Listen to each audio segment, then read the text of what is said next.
You like the fit? Yep. All right, tack.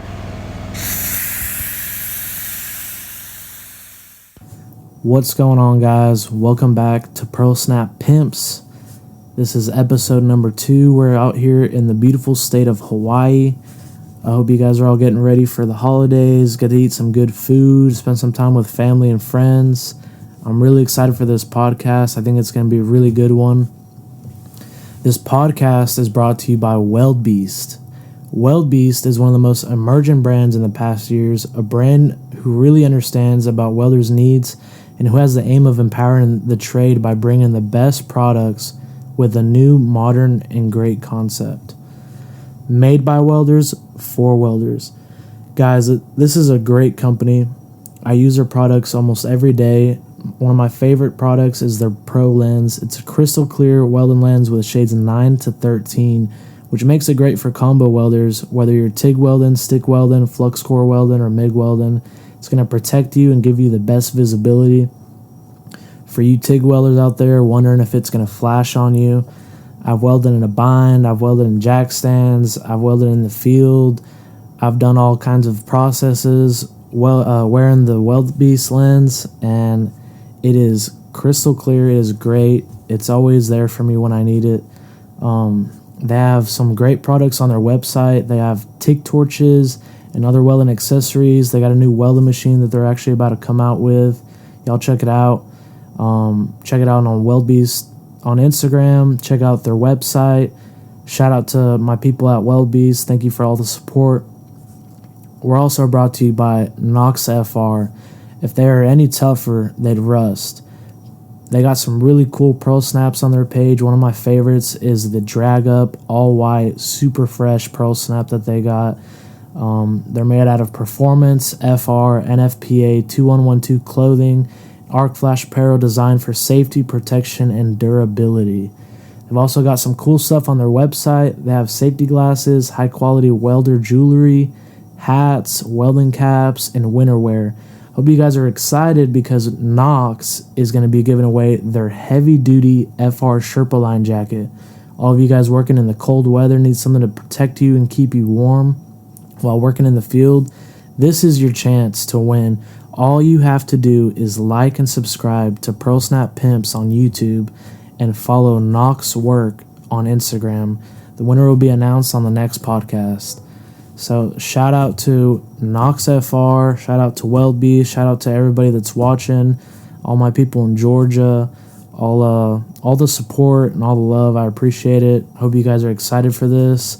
Let's do it.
What's going on, guys? Welcome back to Pearlsnap Pimps. This is episode number 2. We're out here in Hawaii. I got my boy Justin Welborn right here. This is my road dog. We travel together. We work together. It's a lot of fun on the road. You just want to kind of introduce yourself? What's going on? I'm Justin Welborn. I'm from LaGrange, Kentucky. Been welding in the field for about 3 years now. And met Johnny somewhere along the line, and now we're here out here in Hawaii. I've been welding for like 3.5, 4 years now. I like to do like power plants and new construction, outages, shutdowns, stuff like that. Do a lot of TIG welding, but I'm a combo hand. I like uh I like combo welding, I guess. Haven't done too much of it on a job, but I did like one job. We did some 12-inch heavy wall in the ditch and 7018 TIG. It was a lot of fun. It was a lot of fun. What do you prefer? I started out right there when COVID hit, so I was kind of restricted on jobs fresh out of school. Did a lot of fabrication, a lot of shop welding at first, and then I really got my foot in the field, and I was doing natural gas power plants, coal burning power plants, nuclear power plants. And then we got on a chemical plant job. Done a little bit of everything at this point. A lot of combo welding, a lot of TIG welding, a lot of tube welding. And we just moved out here to Hawaii. We've been out here what, like a month now? Yeah, about a month. We're out here working at Pearl Harbor, man. It is probably like the greatest accomplishment of my life. Like to be like living out here in Hawaii, working at Pearl Harbor, like there's like a base that like has a lot of history and stuff like that, and getting to see all the cool stuff that we get to see. So like usually like if you guys follow me on Instagram, I'm always posting about like what I'm doing, where I'm at, like a lot of the work that we're doing and stuff like that. But like not here because everything's like classified and like government like really really really strict stuff. They got cameras everywhere. We can't be taking pictures and videos and stuff. But we're out here in Hawaii, so that's been a lot of fun. What do you think? It's a lot different out here than the mainland. Yeah, the work is kind of slow compared to what we're normally used to. A lot of paperwork. A lot of paperwork and a lot of bolt up, but it all pays. So Pays good, and you're living the dream out here. It's been I can't it's I'm just now like kind of getting used to it. When I first got out here, I was like, dude, every morning you're waking up and you're like, I'm in Hawaii. You go out there, is beautiful out here. I think it's nicer than like on the movies and stuff. I've always wanted to come out here and never have, but I was like, you know what? I want to work out here, so I just I found a job and got hired on like that. It was pretty cool. oh yeah. We didn't think we were gonna come out here at first. The job got delayed a little bit, but we stuck it through and we're out here now. It's still kind of crazy, but so me and Justin, like we're talking about, we run the roads and we work together. We hit all these different jobs. We talk about what it's like running the roads, like with a weld partner and like working together and like kind of traveling. Like, what what would you describe that as? Like, what do you think about that? I don't know, traveling the roads, like having a brother. Someone always there to help you out. It cuts the expense down on everything you do. Yeah, you split everything. Makes working on the road a lot easier, lot more enjoyable. It's a lot more fun. We work hard and we make good money, but we like to have a lot of fun. Traveling, and you got a you got a buddy that's with you, like he is saying, all the time, and you just not everybody does this, but like everywhere that we go, we try to like explore the area. Like if we go to a different state or a different whatever, we'll go explore the area, like try to like make friends with like people around the area, and like then they get you like the best like restaurants and the spots like Yeah. that. And like out here in Hawaii, like we've met a lot of really cool people, like a lot of people that like are locals and stuff like that. And they've showed us a bunch of stuff. Yeah, local knowledge is always the best. So But I mean, also like, so when we're working on the road, like you're not out there by yourself. You got your road dog, and like I got a big old fifth wheel. We like split some of that. We split food, uh, drinks if we're doing some of that. But like it's a lot of fun. You go to work all day. You're working with your best friend and stuff like that. Come home to the camper and light up the smoker and dude, we grill out. And the cool thing about it is that mostly everyone that does travel work has campers. So when you're at a campground at a plant, everybody gets home and everyone's like drinking beer. Everyone's like cooking something. I get it's always like interesting to get home and what you don't know what you're gonna get into. Do like cornhole or they want to go out to the bars yeah, or something like that. it's always an experience in the campground. Yeah, the campgrounds are a lot of fun. Those of you that do travel well and like we do, you guys know you guys know what that travel life is like. Them campgrounds get a little wild sometimes. But man, it's been a lot of fun. I actually met him Justin in like April at SpaceX through Lucky Welds. If you guys saw podcast number 1, we had Lucky Welds on there and he's one of my good buddies and he got me out there over there in Florida at SpaceX, and I ended up meeting Justin, and we actually went to the same welding school, so that was kind of crazy. And I went off to another job in North Carolina, and he went out and did some boiler emergency work and stuff like that. And like a couple months later, we met up in Kentucky, not even knowing. Like I got a call for a job, and they're paying this, and that and I was like, all right, well, I'm gonna load my box tomorrow. And I drove 12 hours to Kentucky, and I get there to orientation. I'm doing my paperwork, and then Justin walks in. I said, "What the hell are you doing here, dude?" He said, "I'm hiring in." I said, "No way! Like, what are the odds?" Like, it was crazy, and it just went on from there. We worked in Kentucky for a few months, did some pre-outage, did some outage work and I've been looking for a job in Hawaii for a while, and I found one, and I applied to it. Talked to the project manager, called him up, and got the job. We got a weld test. We we left in the middle of outage, and Go take our weld go take our test. weld test. We drove on our fatigue day. We've been on 712s, and we drove 5 hours and took our weld test early that morning, and on the way home, I was falling asleep. I took a little nap and I woke up and he's like, "You want to go to Nashville?" I'm like, "What?" He's like, "Dude, we're about to go through Nashville because we're going from Alabama to Kentucky again." And I was like, "Might as well." Sent So, Johnny on his first Nashville trip. yeah, it's first time in Nashville. I'm wearing my welding clothes and stuff like that. And we both were. We just got done testing. And I don't know if you ever heard that song by Hank Williams, like OD'd in Denver. Overdid it. Think we overdid it a little too hard out there because we had to go to work the next day to that outage in Kentucky, and we somehow we slept a little bit, but we somehow made it back early. Went to his house and took a shower and made it to work.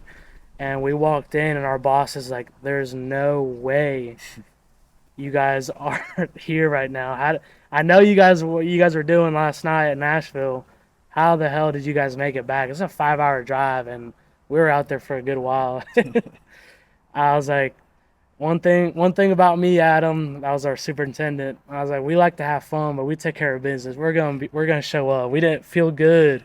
We did not want to be there, but we made it. They're counting on us, so they actually let us go take our well test, which is pretty rare. If you tell a company that you're gonna go take a well test, they're like, all right, might as well pack your shit and go." Yeah. But so we got hired in over there, and we've been to California, Arizona, Florida.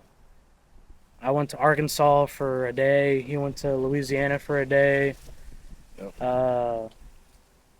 And then we did some safety training, and then finally it was time to come out here to Hawaii, and got on the plane. We came out here, man, and it's been an absolute blast out here. We've been having so much fun, seeing different things. This is like, I mean, you can't compare it. I used to work in Europe when I first got into welding, and that was the coolest experience. And I was just on the phone with one of my buddies that I worked with out there on that job, and he's like, "How is it?" I was like, "I love it." I almost said it was better than Prague, but I can't because it's two different places, you know. So like, can't really compare it. So there's a lot of people that are watching this that are wanting to get into this, like people like going to school. Uh, and I get a lot of questions like, so once I graduate, like how do I get into the trade? Like how do I get into like running the roads? Yeah. Well, like what's like something that you think like would help someone fresh out of school or whatever, just trying to get into this, doing like what we're doing? Yeah, like two options really. It's start in the field, have a connection that can get you into the field, and start as a helper, apprentice, and learn your way through there. Or you can go to a trade school like we did, Yeah. and you're gonna learn so much doing that too. I mean, either way you want to go. Yeah, and then, like it's gonna take time. So like the people like thinking like you're gonna get right up on it, you can. You get it's a lot of luck at the beginning. It's gonna take time. This whole process takes time. Like we didn't just get here to where we're at right now just in a day. Like we got 3 4 years of experience, but like hardcore experience. We've been running the roads, hitting jobs, doing all kinds of processes, different kind of plants, different kind of work. It's gonna take time, but the main thing is you need to get your first job as a structural welder, or if you can pass the weld test, the pipe test, get on the first job. Once you get on the first job, I think show who you are, show what kind of person you're gonna be, because reputation is everything. Like if you're gonna go out there and you get on your first job, be the hardest worker, man. Take pride. You're not gonna be as slick as like on Instagram, like everybody else. What you see, you're not gonna be like that right away. It's gonna take time, but just make sure that you give it all your best. You know, be the best that you can be, and be the hardest QC on yourself that you can be. So you get done with a weld, don't just be like, hey, I'm done with the weld. Take a look at it. Look at your weld. Look at from top to bottom. Look at the whole thing. Inspect it. Make sure you don't have any arc marks. Make sure you don't have a fisheye. If if it's something that you don't like don't just be like, all right, well I already welded it. Like I'm gonna go get the QC. If you don't like it, man, fix it. Cause as soon as you get done with the weld, people are gonna come look at it and they're gonna talk shit. And if you leave something and you could have done something to fix it, fix it. You know, if it looks a little crappy or something like that, and you think you need to do something, you know, don't be scared to like grind it off, like, and redo it. There's nothing wrong with that. You're trying to. There's nothing wrong with you trying to be the best. Give the best quality that you can. You know. When I weld tested into SpaceX this spring, there was a kid next to me in the booth next to me. He was taking his structural test, and he finished just over an hour. And I was like, "How'd it come out?" And he's like, "No, I'm gonna bust." I was like, "Why?" He said, "I got a low spot on my cap." I was like, "You still got another hour. Just Fix grind it. it off and fix it." And he's like, "Well, what if the QC catches me?" I'm like, "Dude, they're not gonna care.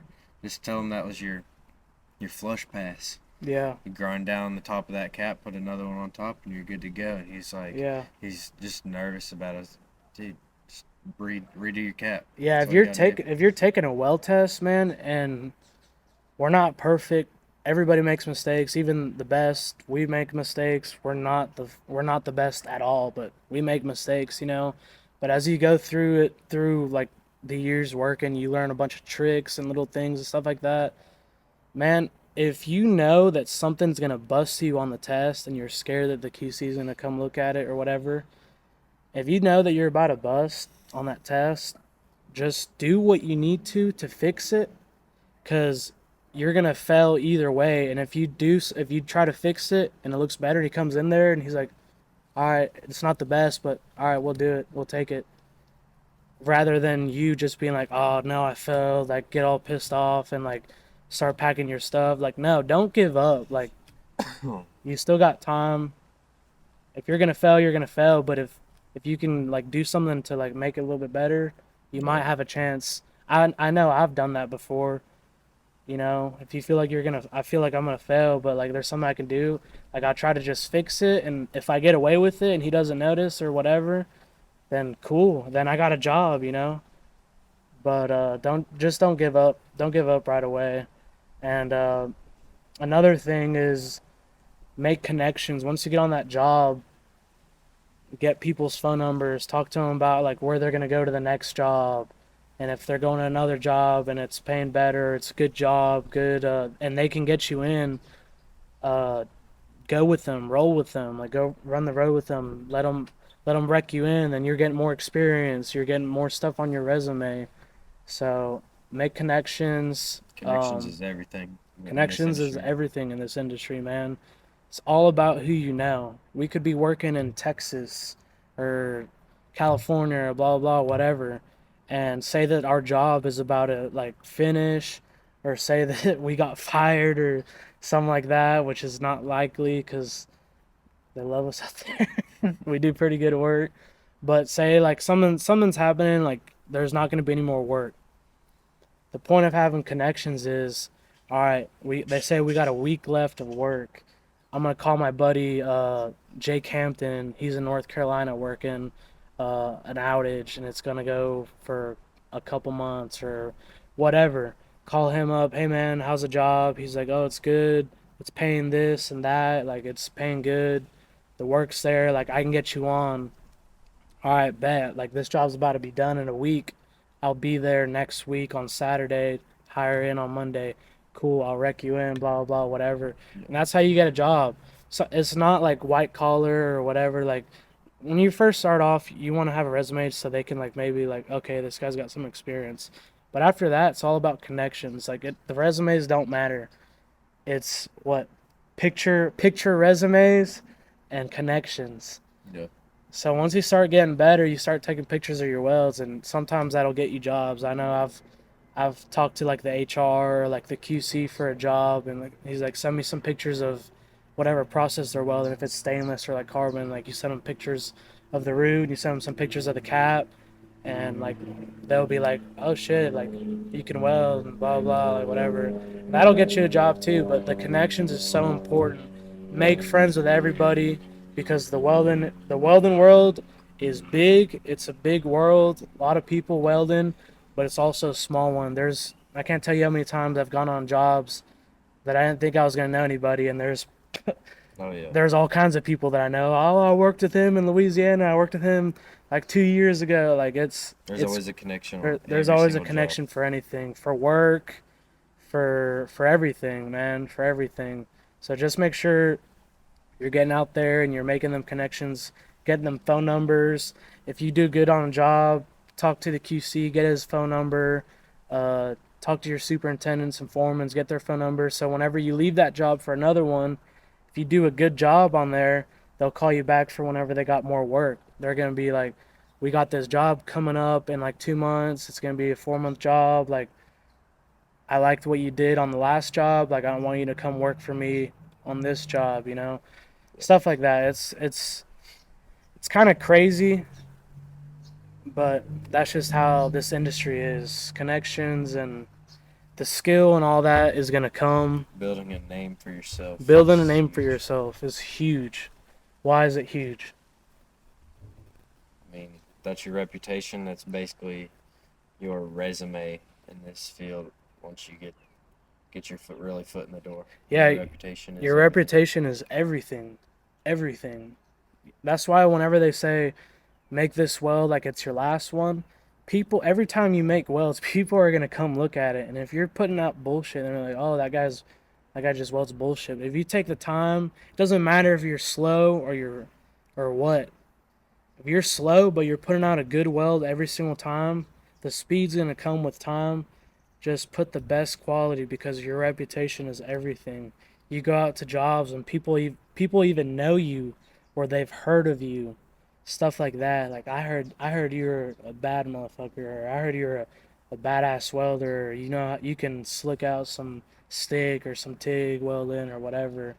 People know you, and the word spreads fast. It's kind of like high school girl drama. But no, man. And then on social media, there's a lot of great welders. Don't ever think that you're the best, because there's someone that's gonna show you up, whether it's an old head or someone younger than you, whatever. Don't ever think that you're better than somebody, because chances are there's someone else that's gonna be better than you. But let me see what we got here. So we've talked a little bit about welding, our traveling on the road, how we got here, a little bit of our past. Let's talk about Hawaii. How has Hawaii been for us? We've been out here a month now, right? Yeah. A month. Man, we'll get off work, and we'll go to the beach. We just bought some Sarons. If you guys don't know what those are, they're like these electric dirt bikes, bro. And I've never heard of it. And when I got here, Justin's like, dude, let's go get some. Let's go get some. I was like, I don't want that. I wanted a moped. I wanted a moped because, I don't know. I've never heard of those before. I didn't think they were going to be cool. And we found two. And we went out there, and I test drove it. And I was like, hey, yo, like, this is sick. I've taught you what's fun out here. Yeah. So we got the bikes, man. Every day we'll go out ride. We'll go ride on to the beach, to Waikiki, or we'll go hit the trails. The woods out here, the trails are really pretty. There's a bunch of like old bunkers from like the war, waterfalls, like just it's really pretty out here. And we met buddies, and they all ride. They ride them. They're fast too. They go like 55 miles an hour, and I'm like 250 pounds, and that thing will sling me back on it. That thing is so much fun, man. I'm used to working like all the time. I don't really have any hobbies, like just work and like grill and whatever. And like now we got some time, and we're in Hawaii, and like we've just been having the absolute blast with that. We've gone cliff jumping. We just recently gone cliff jumping. Yeah. Oh my god, that was so scary. If you guys follow me on Instagram, I'm sure you guys have seen that. But man, we get up to this place called Spitting Cave, Yep. and it's right up. It's this huge like rock wall or mountain or huge rock. I don't know what it It's is. just a cliffside that A has cliff. a I'm cutout in sorry. it. I'm sorry. I'm not like a cliff expert. But what is it? What is it? It's just a spot where the waves hit and shoots back out of the rock. It's about a jump about 45, So if 50 you go foot. in there and it's splashing, you can't see shit. Like you're just going in the water. Yeah. I walked up there. There's some guys that going to college out here. Like, y'all jumping? They're like, hell yeah, join us. So I looked over the edge, thought about it for a second. I was like, screw it, I'm gonna do it. Ended You up went jumping. twice. I jumped twice, came up to the top. I was like, Johnny, it's your turn. He's like, damn No. it. When we He got said, there, I "Damn it." said, "Holy shit!" Because when we get there, I mean, it's the sun's going down, it's beautiful, and then it's just the ocean, son. It is the ocean. Nothing to save you. Like, it's a huge jump. How high was it? Like, 45, 50 foot. I thought it was a little bit higher, but it was still pretty high. And I'm not a cliff jumper, none of that. And I'm scared of heights, so I went up there. Got I'm peer like, pressured I'm into like, it. no. I met this girl at Kodak, and she was hanging out with us, and I was like, I'm not going, and she's like, I believe in you, and I was like, fuck. So here I go. I start taking off my shirt, start taking off everything out of my pockets, and I'm like, in my mind, like everyone, there's a lot of people out there on the rocks just watching. They see Fat Boy's coming up. He's about to go jump. I'm taking out everything, and in my head, I'm like, I gotta do this. Like if I don't do this, and I might as well just tell her like I'll see you later. Like It was nice to meet you. So I was like, all right, if I'm going to do this, I got to just step up to it, don't think about it, and do it. And I get up there, I'm climbing, I'm shaking. He's like, you going? I was like, yeah. I'm looking down, and there's just a huge, huge, like, distance from the water. And there's dolphins over there swimming. I saw turtles. They were sea turtles, not dolphins. I was lucky I didn't see a stingray. I would have punched it like for Steve Irwin. Anyways, I'm looking down at what's about to be the death of me. I'm looking around.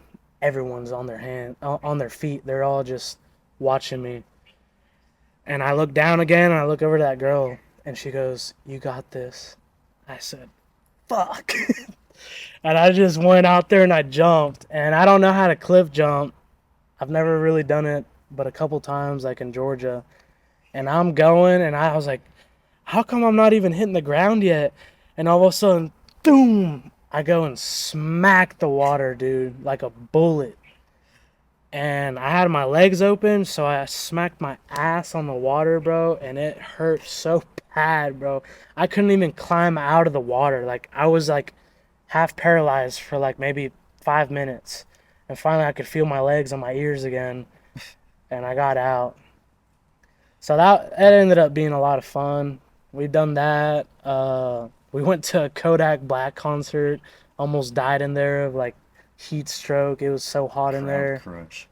It was horrible. We were front row, like VIP, like, and like if you've been in front row VIP or whatever for a concert, you know that everyone in the back is like pushing you. So we were just like a brick wall. That was fun. What else have we done? We've gone all over the island pretty much. Go to the beaches every weekend and barbecue.